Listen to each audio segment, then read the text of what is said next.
Hello there, friends, and welcome back to the New Blocks podcast. We've got some more cryptocurrency blockchain news for you today. Episode number 8, we're going to be talking about altcoins today, also known as alternate coins, the things out there besides the Bitcoins, besides the Ethereums that we've talked about so much. We're going to talk about some of the other stuff out there. But first things first, Kevin, welcome back, buddy. How are you? Doing well. Another week went by. Lots of cool crypto news going on. Still, we got to get through a lot more of the fundamentals, I feel, before we can start to talk about a lot of the exciting stuff that's going on in DeFi and altcoins. Seems like a good place to start because I think a lot of people may have heard of a lot of projects from the previous market cycle. In 2017, there was a ton of projects that, you know, their prices shot up and people were buying them without even really knowing what they were doing. Mm-hmm.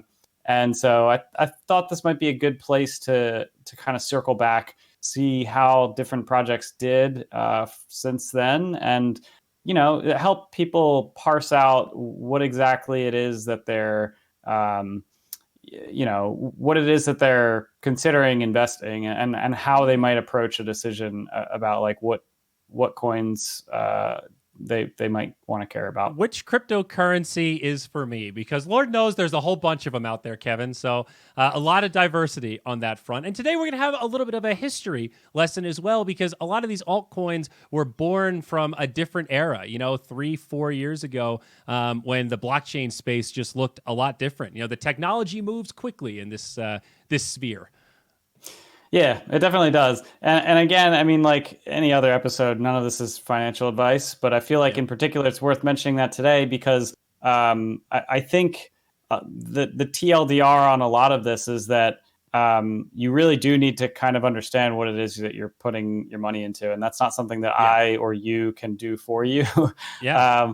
But yeah, so let's start with a little history lesson here. So the term altcoin came about as Bitcoin was, starting to gain some traction, and some other projects started popping up that were all trying to kind of do something similar. Mm-hmm. And so altcoin, alternative to Bitcoin, it's a very Bitcoin-centric term that has sort of since fallen out of popularity outside of the Bitcoin maximalists camp. So, when you talk about the cryptocurrency communities, there's sort of the Bitcoin maximalists that think that, all of the world's currencies are going to collapse into Bitcoin and nothing else matters. And Bitcoin's going to be the only thing left.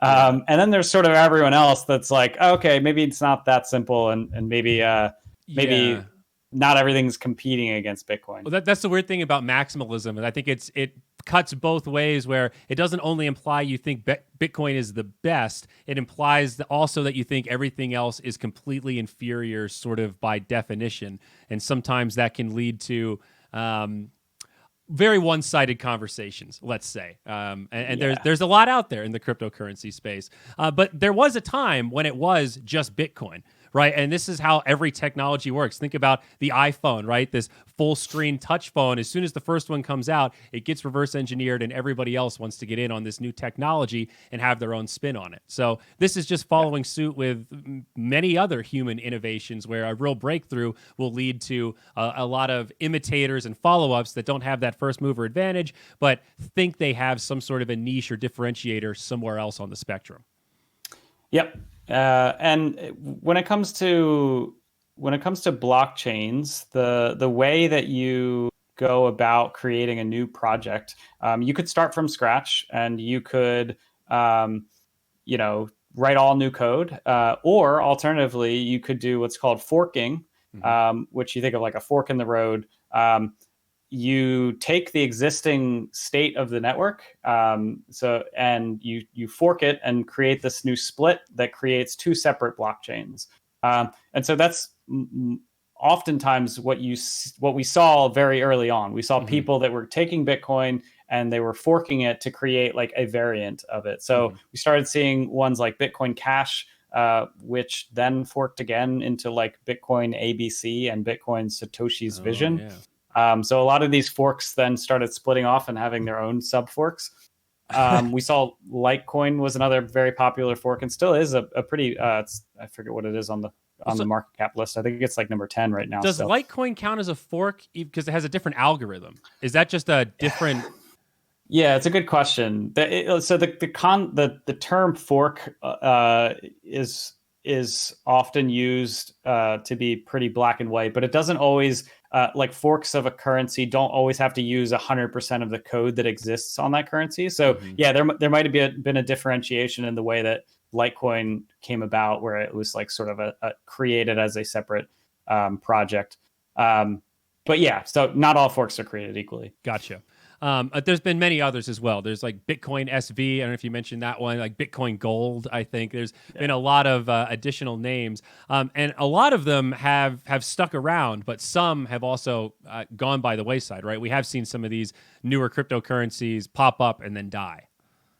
Yeah, and it comes down to if these forked versions of a given project are able to gain traction. And what we've seen with forks of Bitcoin is that they really don't. I mean, like to some degree, some of these float around higher in market cap than they should. But like for the most part, you need a decently distinct value proposition that differs from Bitcoin, aside from, Bitcoin only the block size is slightly larger. That was the initial Bitcoin Cash fork, and one of the reasons why this is the case. If we break down crypto projects into two categories, there's ones that are attempting to create a new base money. So what I mean by base money, it's all it is just a currency, and it's sort of competing at the level of a currency like any other, like US dollar. Any other fiat currency, and like all it's doing is money. So that's a base money. And then, a smart contracts platform like Ethereum or some of these other smart contracts platform where it's not just trying to be money. Yes, Ethereum has an asset called ETH that does exist as a currency sort of alongside something like Bitcoin. However, the purpose of ETH is to provide a mechanism to power this Ethereum virtual machine. So it's not trying to compete one-to-one. So when I say that the term altcoin is sort of like more so used from the Bitcoin maximalist camp, it's because they see that as competing one-to-one, and that's not really the case. I see. And so a lot of these forks that they started, like you literally copy the blockchain, right? So they call it a fork because they have a shared chain up into a certain point where they then split, and then they have a different set of transactions. So if you have Bitcoin, let's say you own Bitcoin, and then there's a fork, you would own coins on that fork as well, right? Like when Bitcoin Cash was created, I automatically owned some because I already owned Bitcoin on that shared chain, correct? Yeah, that's correct. So it takes the initial state of the chain prior to the fork and just copy pastes. And so if you have X Bitcoin, you now have X times 2 effectively. But it's important to understand that when a fork occurs, while you will have the same number of those currencies, the value won't necessarily duplicate, right? Like if that were the case, we could just keep smashing that fork button and like we'd all be trillionaires. Well, because not everybody will adopt the fork chain, right? It's usually like a minority of users that are breaking off from the main chain. Like when we say fork, you kind of picture 50-50, but it's not 50-50. It's like most oftentimes it's not. It's like it's a 5% of the fraction. network says, hey, we're going to go do our own thing, and then they go over here. So the fork coin might be worth 5% of what the primary coin is. Yeah, and so like the reason for forks also differs in each case. So sometimes it's someone wanting to create some variation of the project.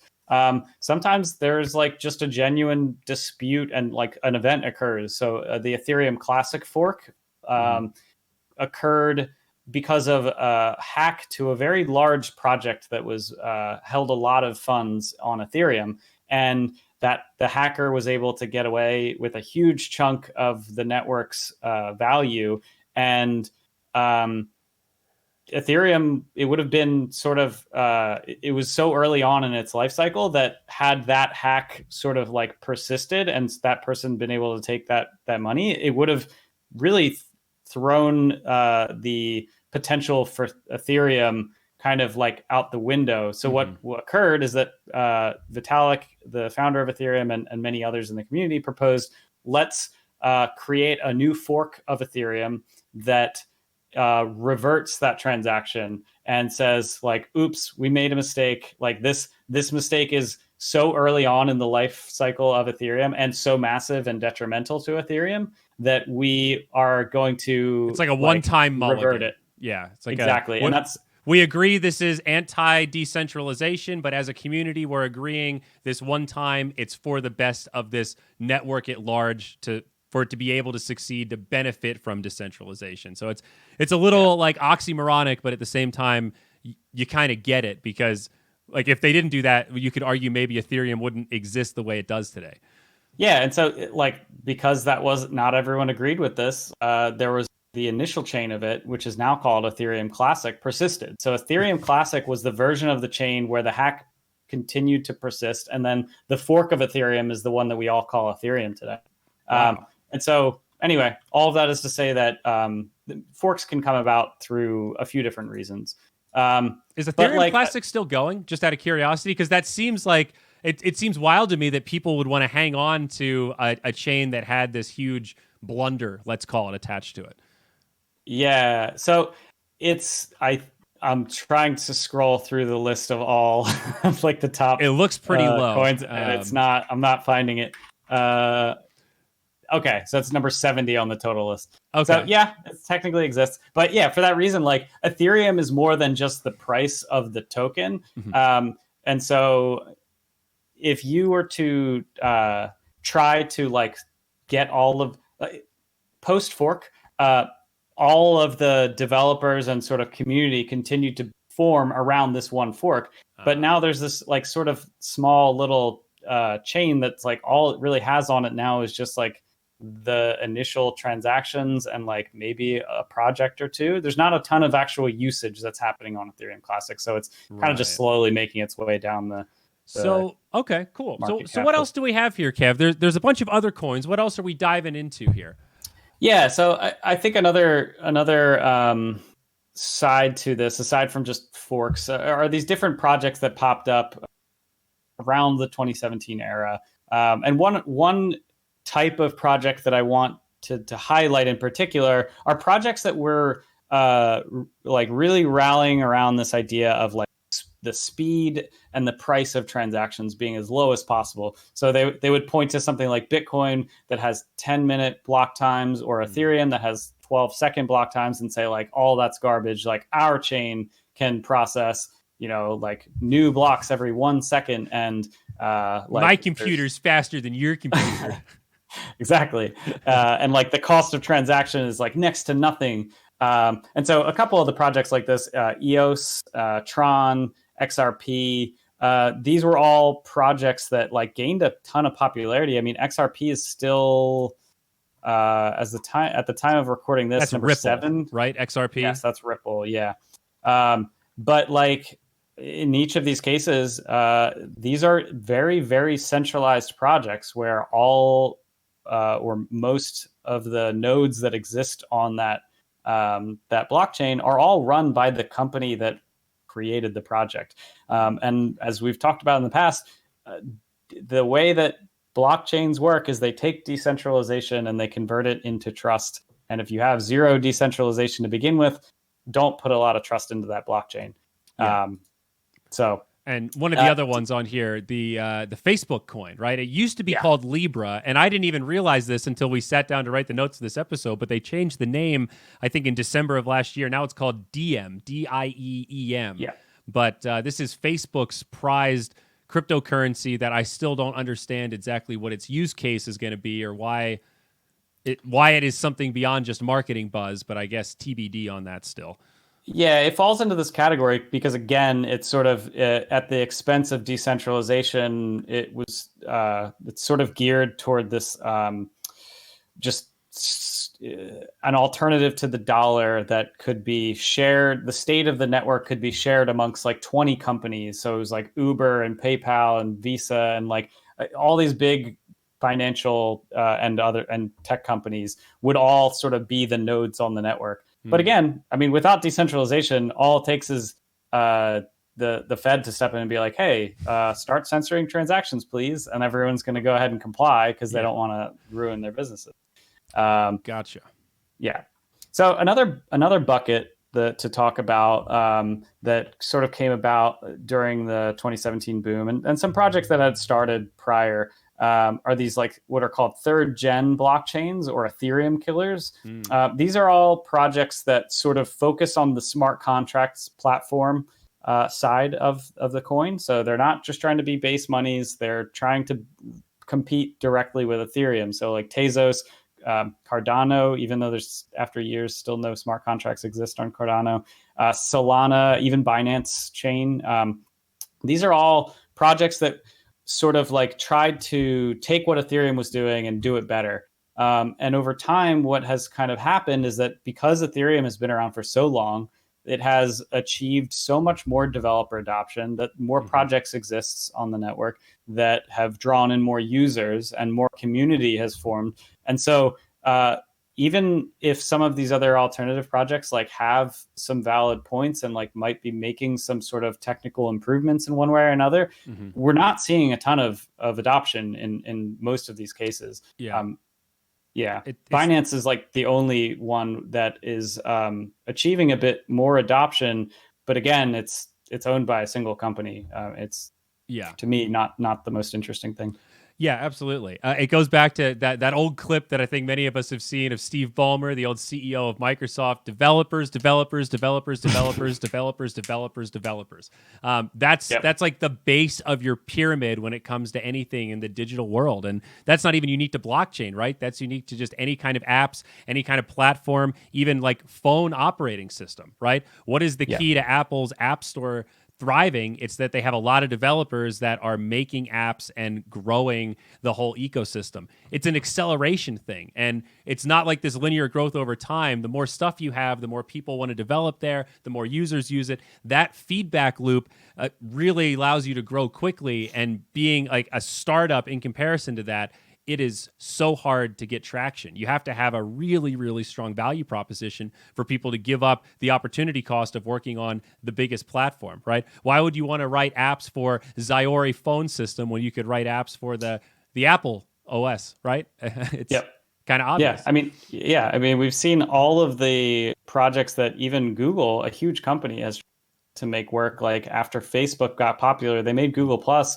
Like when that came out, I was like, yo, Google could totally compete with Facebook. Like, if anyone can, it's going to be Google. Yeah. And like, no, it didn't matter at all. Yep. Perfect example. The last section of this that I wanted to chat about is this sort of like small bucket of projects that recognize that Ethereum has sort of taken the lion's share of the smart contract platform, but don't necessarily want to pick a winner because they see that, there are other projects that are like slowly gaining some traction. And so there's these Polkadot and Cosmos that are attempting to be sort of like the glue or like the internet of blockchains, where they want to be the glue between different networks so that they can allow blockchains to interact with each other. So Ethereum could talk to Bitcoin and back and forth. They would be like a translator between those two sort of thing. Yeah, okay. Exactly. And I'm not even sure if Bitcoin is sort of so siloed off on its own little world that I'm not even sure if they're attempting to make that in particular, but like the Tezos, the Solanas of the world, they want to be able to connect to Ethereum so that maybe Ethereum becomes the metropolis and these other blockchains end up differentiating themselves enough to be valuable in some other way, and maybe we can like add some roads between those two. So that's an interesting concept. still pretty early stage, I imagine, right? So it's really more Yeah. just conceptual than something we could really like dive into. Yeah, so Cosmos has been around for a bit. I've seen them at blockchain conventions, and they've got some adoption. They Polkadot's a bit newer. They have their differentiations, but like yeah, for the most part, I'm somewhat interested in this area, at least more so than the chains that are like more so directly trying to compete and say that they are better than Ethereum, because so far they haven't really proven that. Gotcha. Yeah, at least that's. I like that they're trying to tackle a different niche. You know, there's a value proposition there, so to speak.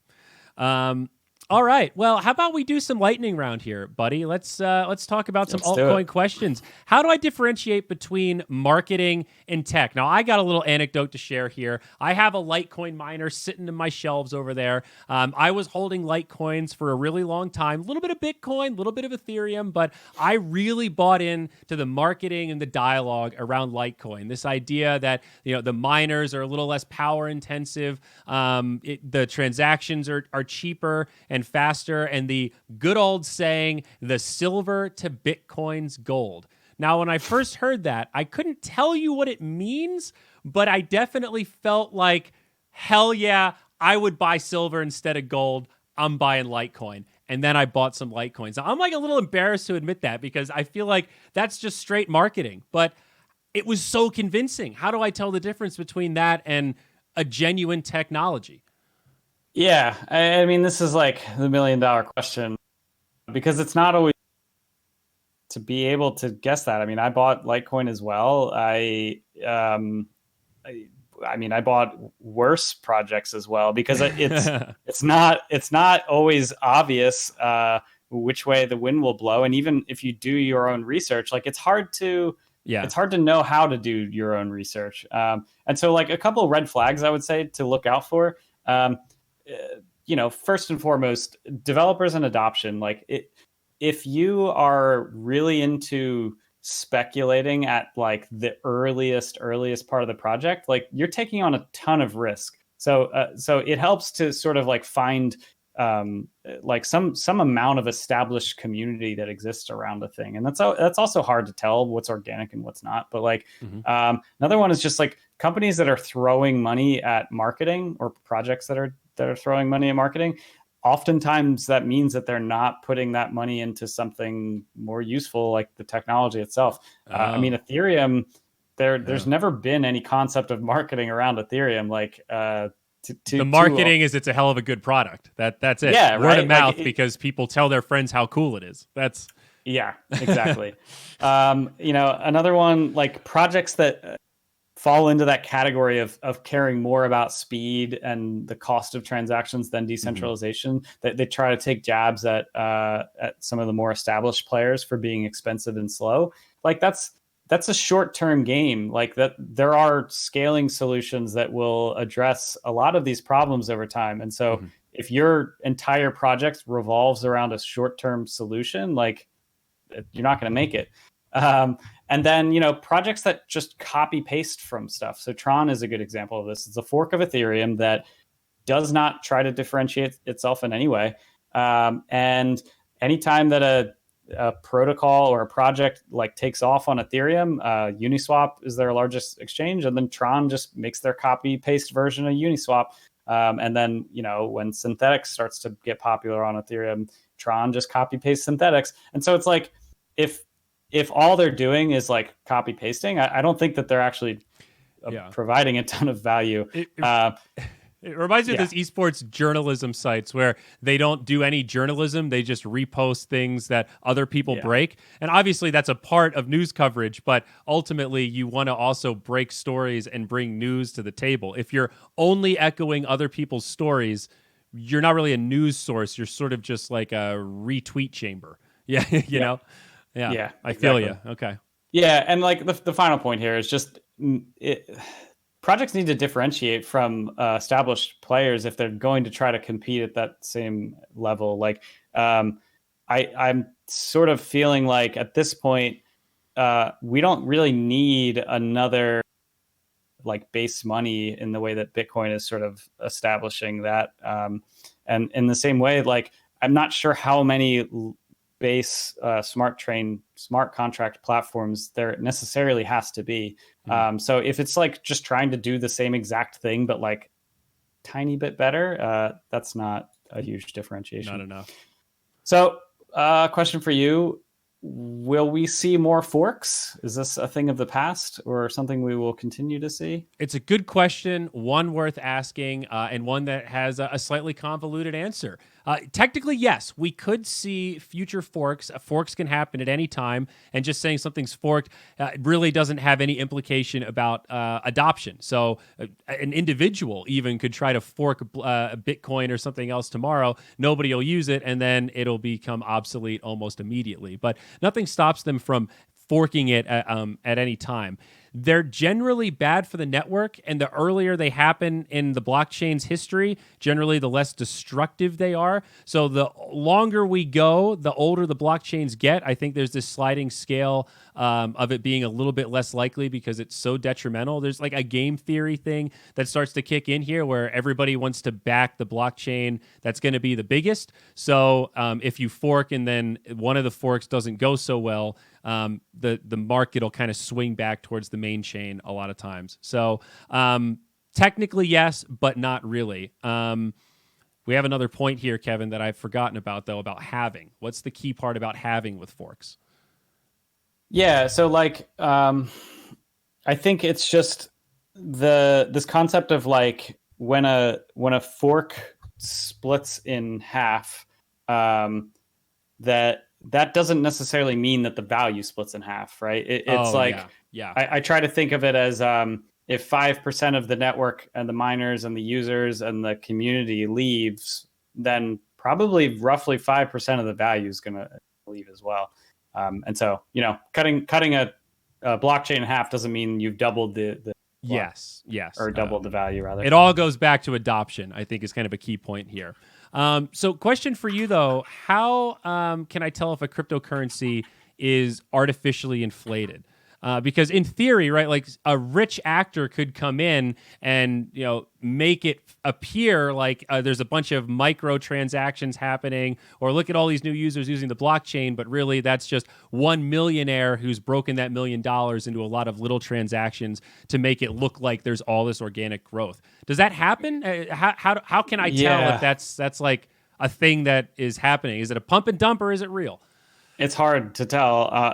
And I mean, we saw a lot of this cycle where, investors would throw money at a project and they would do it by going and buying the currency instead of like, through typical means. And that makes it appear as though there's like so much adoption and people are just, scraping to get this new currency. But like, it's hard to tell when it's real. One anecdotal story of a situation where this kind of occurred to some degree was recently, I think it was last year, the Solana blockchain had some issue. There was a bug, and because it's a pretty centralized blockchain, like all nodes are somewhat controlled by a few people, and the whole blockchain went down for like 6 hours. Like that in itself is a bit embarrassing if you're trying to compete with something like Ethereum. Right. But what was a little more embarrassing is when they turned their blockchain back on, their one big sort of flagship decentralized exchange app that exists on Solana, it's called Serum, typically gets decent amount of traffic, a couple users a minute. After the Solana blockchain went down and came back up, a couple hours passed and there was zero traffic on Serum, like not a single user. Literally zero. And someone called them out on Twitter and was like, hey, it looks like the Serum devs forgot to turn on the totally real user traffic. And within 6 minutes, it was like nothing had changed. It was like back to regular usage, like a couple users a minute.